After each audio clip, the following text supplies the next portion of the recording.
Jadi kita mau tahu dalam video ini bagaimana peralihan otoritas itu dari manusia kepada iblis. Jadi dalam ayat itu kita tahu bahwa ular itu adalah ciptaannya Tuhan, bukan iblis pada mulanya. Tuhan tidak menciptakan dosa di atas bumi ini. Jadi dosa itu harus bermula dari luar dari ciptaannya Tuhan ataupun luar dari bumi ini. Salam semuanya, jadi di video pada kali ini kita akan memahami kejatuhan manusia dalam dosa dan akibatnya. Ya, kita sudah tahu dan bagaimana manusia jatuh dalam dosa di Taman Eden, mereka memakan buah larangan. Tetapi dalam video kali ini kita mau memahami lebih dalam lagi bagaimana dalam Lukas pasal 4 ayat 6 iblis mengakui bahwa otoritas dan kuasa yang sepatutnya dalam tangan manusia itu, kata iblis bahwa itu telah diberikan kepadanya. Jadi kita mau tahu dalam video ini bagaimana peralihan otoritas itu dari manusia kepada iblis, dan saya percaya bahwa dari pengertian itu akan meneguhkan lagi iman kita sebagai orang percaya. Jadi untuk disclaimer, video ini saya buat khusus kepada rekan-rekan seiman ataupun kepada orang Kristen sahaja yang mau belajar dan mau meneguhkan dasar rohani mereka untuk meningkatkan, untuk memperkukuhkan lagi iman bersama. Amin. Jadi kapan Anda yang baru pertama kali dalam channel ini, saya ucapkan selamat datang. Saya berharap agar channel ini ataupun video ini dapat memberkati Anda. Jadi jangan lupa untuk subscribe channel ini dan juga kongsikan video ini kepada rekan yang lain untuk menjadi berkat kepada mereka. Haleluya.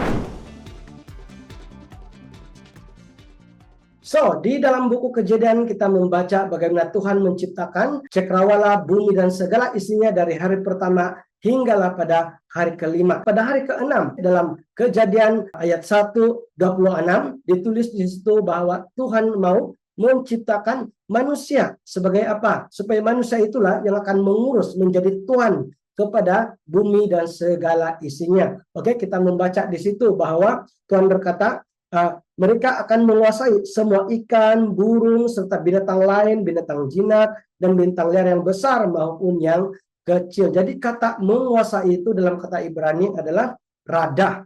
Oke, jadi rada dalam bahasa Inggris adalah to take dominion. Dalam bahasa adalah menakluki, menguasai, ataupun bertanggung jawab atas. Jadi itulah kata rada itu. Tuhan mau memberikan keseluruhan kuasa dan otoritas kepada manusia untuk bumi dan segala isinya. Jadi jika otoritas itu pada mulanya ada pada tangan manusia, kenapa iblis berkata dalam Lukas pasal 4 ayat 6 bahwa kuasa ataupun otoritas itu telah diberikan kepadanya dan dia berhak untuk memberikan kepada siapapun. Oke, karena dalam Lukas pasal 4 kita membaca bahwa iblis telah datang kepada Tuhan ketika Tuhan Yesus 40 hari 40 malam berpuasa di padang gurun, dan iblis datang untuk mencobai Yesus sebanyak 3 kali. Dan kita membaca dalam Lukas pasal 4 ayat 6 bahwa dia menggoda Yesus supaya menyembah dia. Dan kata iblis dalam ayat itu, aku akan memberikan kuasa kepadamu karena kuasa itu telah diberikan kepadaku, kata iblis. Kita tahu bahwa kenyataan itu adalah benar dan tidak salah karena Yesus juga diam dan tidak melawan kenyataan yang diucapkan oleh iblis pada ketika itu. Jika Tuhan memberikan otoritas itu ke tangan manusia, bagaimana ia boleh jatuh ataupun dipindahkan ke tangan iblis? Oke, jawabannya ada dalam Kejadian pasal 3, di mana pertukaran ataupun perpindahan otoritas yang tragis itu telah terjadi. Jadi dalam kitab Kejadian kita membaca Tuhan telah berfirman kepada Adam bahwa dia boleh memakan ke semua buah-buah tumbuhan di Taman Eden kecuali buah dari 2 pohon ini, yaitu dari pohon kehidupan dan pohon yang boleh mengetahui baik dan buruk. Nah, dalam Kejadian pasal 3 kita membaca bagaimana iblis yang datang kepada manusia ataupun kepada Hawa menggoda Hawa untuk memakan buah larangan ataupun buah yang Tuhan telah perintahkan untuk manusia jangan makan. Oke, kita membaca dalam kitab Kejadian pasal 3 ayat 6, perempuan ataupun Hawa itu nampak bahwa pokok itu cantik dan buahnya enak dimakan. Dia berpikir bahwa betapa baiknya jika dia menjadi bijaksana. Oleh itu dia memetik buah pokok itu dan memakannya. Dia juga memberikan buah pokok itu kepada suaminya dan suaminya pun memakan buah itu. Amin. Jadi inilah detik-detik bagaimana manusia kehilangan otoritas itu karena mereka melanggar perintah Tuhan, dan ketidaktaatan mereka ini menyebabkan otoritas dan kuasa dan kemuliaan Tuhan yang ada pada mereka itu telah ditarik ataupun telah hilang dari manusia. Amin. Karena kelicikan daripada iblis ini menggoda Hawa, menyebabkan Hawa tertarik kepada godaan itu dan melanggar perintah yang Tuhan telah berikan kepada mereka di Taman Eden. Nanti kita tahu manusia sepertinya tunduk pada perintah Tuhan, tetapi karena mereka mendengar kata daripada iblis, karena mereka mendengar daripada godaan daripada iblis, menyebabkan mereka berdosa dan menjadi hambanya kepada iblis. Sebelum kita menjawab bagaimana manusia ini menjadi hamba kepada iblis dengan memakan buah larangan itu, mari kita mau mengerti bagaimana si ular itu menjadi alatnya iblis. Karena kita membaca dalam Kejadian 3 ayat 1, ditulis di sana, ular ialah binatang yang paling licik antara semua binatang yang dijadikan oleh Tuhan ataupun yang telah diciptakan oleh Tuhan. Nah, ramai orang yang selalu mengatakan bahwa ular itu merupakan jelmaan iblis dan sebagainya. Jadi kita mau mengerti dalam video ini. Jadi dalam ayat itu kita tahu bahwa ular itu adalah ciptaannya Tuhan, bukan iblis pada mulanya. Tapi kita tahu bahwa ular itu telah menjadi alat kepada iblis, dan kita tahu bahwa ular itu telah membuka pintu untuk iblis untuk berkuasa atasnya. Jadi apabila iblis berkuasa atasnya, ular itu menjadi alat iblis ataupun hambanya kepada iblis. Jadi apapun yang dikatakan oleh si ular itu adalah daripada iblis. Jadi kita mau tahu bagaimana ular itu yang pada mulanya adalah ciptaan Tuhan telah menjadi alat iblis. Ini sangat penting karena dari pemahaman ini kita boleh mengetahui agar berhati-hati supaya kita sendiri tidak menjadi alat iblis dalam pelayanan kita maupun dalam kehidupan sehari-harian kita sebagai orang percaya. Jadi untuk memahami ini kita harus tahu bahwa pada mulanya Tuhan tidak menciptakan dosa di atas bumi ini. Maksudnya bumi, manusia dan segala ciptaannya Tuhan dari hari pertama hingga ke hari 6 adalah sempurna dan penuh dengan kemuliaan Tuhan. Tidak ada cacat celanya. Oke, tidak ada dosanya.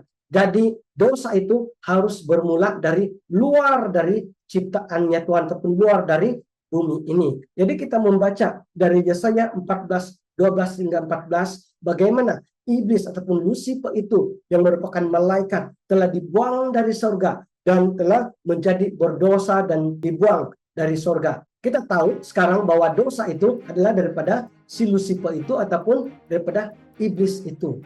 Dan daripada iblis itulah yang telah masuk ke ular itu dan membawa dosa dan menggoda manusia ini. Oke, jadi apa yang menyebabkan Lucifer jatuh dalam dosa? Kita membaca dalam kitab Yesaya tadi adalah karena kesombongannya. Tulis itu karena dia mau menjadi lebih tinggi ataupun menjadi sama dengan Maha Tinggi. Maksudnya dia mau merampas taktanya Tuhan di surga.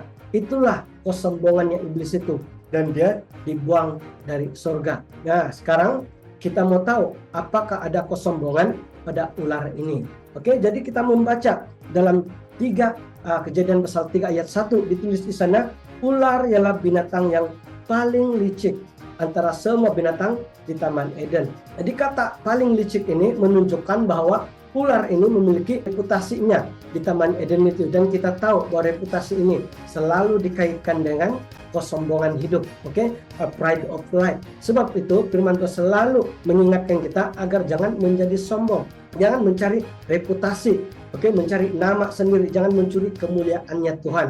Jadi dari sini kita tahu bahwa karena ular itu mulai menikmati reputasi yang ada dalam dirinya, namanya disebut-sebut, maka kesombongan itulah dalam diri ular itu telah membuka pintu untuk iblis masuk dan berkuasa atasnya. Jadi pembelajaran kita di sini, hati-hati, selalu kita selidiki hati kita, motif kita, agenda kita dalam pelayanan agar kita jangan menjadi sombong. Semakin besar kesombongan dalam hidup kita, semakin besarlah pintu untuk iblis berkuasa atas hidup kita. Jadi berhati-hati saudara. Amin. Nah, sekarang kita sudah tahu bagaimana ular itu telah menjadi alat kepada iblis untuk menggoda manusia di Taman Eden. Sekarang kita mau tahu bagaimana kejatuhan manusia di Taman Eden itu, dan karena mereka berdosa, bagaimana pula otoritas itu telah ditransfer, dipindahkan kepada iblis. Jadi untuk jawaban ini adalah ada di dalam Roma pasal 6 ayat 16. Jadi mari kita baca bersama.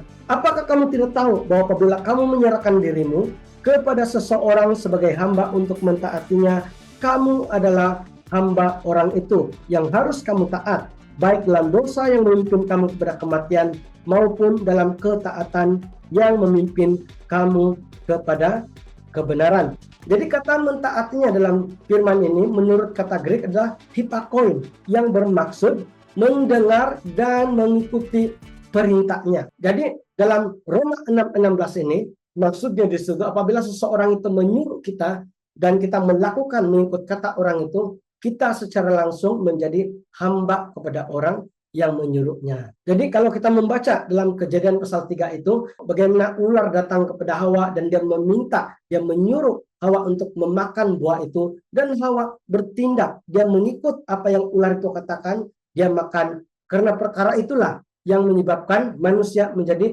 hamba kepada dosa ataupun hamba kepada si ular itu ataupun kepada si iblis itu, karena mereka melawan perintah Tuhan dan menurut kata si ular itu. Oke, jadi dalam ayat firman Roma 6 ayat 16 ini kita memahami bagaimana peralihan, perpindahan otoritas itu diberikan kepada iblis. Sebab itu dalam Lukas pasal 4 ayat 6 iblis berkata bahwa kuasa ataupun otoritas itu telah diberikan kepadanya. Jadi saudara-saudara sekalian, karena kejatuhan manusia di Taman Eden, akibatnya adalah kematian ataupun maut mulai berkuasa atas dunia ini.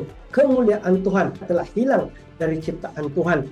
Sebab itu kita membaca dalam Matius pasal 6 ayat 19, di mana Tuhan mengingatkan murid-muridnya, janganlah mengumpulkan harta di bumi, karena anai-anai dan karat membinasakannya. Daripada ayat ini, Tuhan Yesus mendedahkan bahwa segala sesuatu di bumi akan binasa. Karena kejatuhan manusia, semua ciptaan mengalami kerosakan. Manusia mulai menjadi tua dan akhirnya mati. Jadi menurut Yesaya 51 ayat 6, bumi semakin tua dan akan lenyap satu masa nanti. Jadi saya berharap dalam video kali ini kita memahami bahwa karena ketidaktaatan Adam dan Hawa menyebabkan mereka hilang otoritas dan menjadi hamba kepada dosa ataupun menjadi hamba kepada iblis. Kita harus berhati-hati dengan kesombongan dan penipuan daripada musuh kita yaitu iblis, agar kita jangan menjadi alat bagi dia. Tetapi kita tahu bahwa ada berita baik yang harus kita sampaikan kepada seluruh dunia. Karena Yesus telah datang di dunia sebagai manusia, mati, dan dia bangkit kembali, mengembalikan kepada kita apa yang telah hilang yaitu otoritas dan kuasa itu. Sebab itu Tuhan Yesus berkata, kepadaku diberikan kunci hidup dan maut, dan aku juga memberikan kepadamu, kepada murid-muridku yang percaya kepadaku, kata Tuhan.